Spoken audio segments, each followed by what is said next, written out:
लहानपणी अंगाखांद्यावर खेळणाऱ्या नातवंडांच्या स्कूलमध्ये आजी आजोबा दिनानिमित्त आजी व बाबांचा खेळ रंगल्याचं अविस्मरणीय चित्र सोमवार 8 सप्टेंबर रोजी ब्राह्मणीतील बाणकर स्कूलमध्ये पाहावयास मिळालं। कार्यक्रमाच्या प्रारंभी उपस्थित मान्यवरांच्या हस्ते दीपप्रज्वलन करण्यात आलं। उपस्थित आजी आजोबांची स्कूलमध्ये शिक्षण घेत असलेल्या नात व नातू असलेल्या विद्यार्थ्यांनी आजी व आजोबांचे पाय धुवून पूजन करत दर्शन घेतलं। स्वर्गीय विलास बाणकर स्कूलच्या प्राचार्य अश्विनी बाणकर यांच्या संकल्पनेतून दरवर्षी वर्षातील एक दिवस शाळेत आजी आजोबा दिन कार्यक्रम साजरा केला जातो। या निमित्तानं एवढं वय होऊनही ज्येष्ठ व्यक्तींना लहानपणीचे दिवस आठवतात। विविध स्पर्धेच्या माध्यमातून नातवांसमोर आजही आपण लहान असल्याचा भास होतो।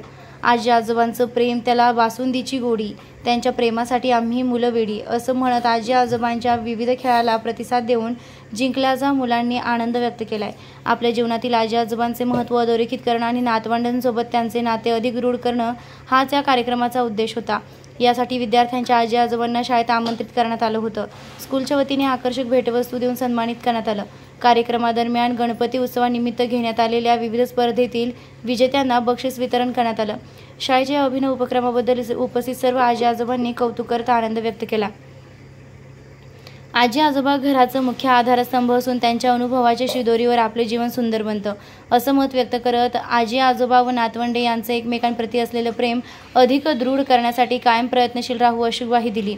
संस्थेच्या अध्यक्ष असलेल्या स्कूलमध्ये नातींकडून झालेले पूजन कायम अविस्मरणीय राहील असं मत यावेळी राहुरी तालुका वारकरी संप्रदायाचे तालुकाध्यक्ष बाळकृष्ण बाणकर यांनी व्यक्त केलंय। उद्याचं भविष्य असलेल्या विद्यार्थ्यांवर चांगले संस्कार रुजवण्याचं काम बालपणातच बाणकर स्कूलकडून केलं जातं, हे निश्चितच कौतुकास्पद आहे। असाच आदर्श अन्य शाळांनी घेण्याची गरज आहे असं मत हरिभक्तपरायण डेंगळे महाराज यांनी व्यक्त केलंय। संस्कृती व परंपरा जोपासणाऱ्या स्कूलमध्ये नातीला दाखल केल्याचा अभिमान वाटत असल्याची भावना श्रीकृष्ण हापसे यांनी यावेळी व्यक्त केली आहे।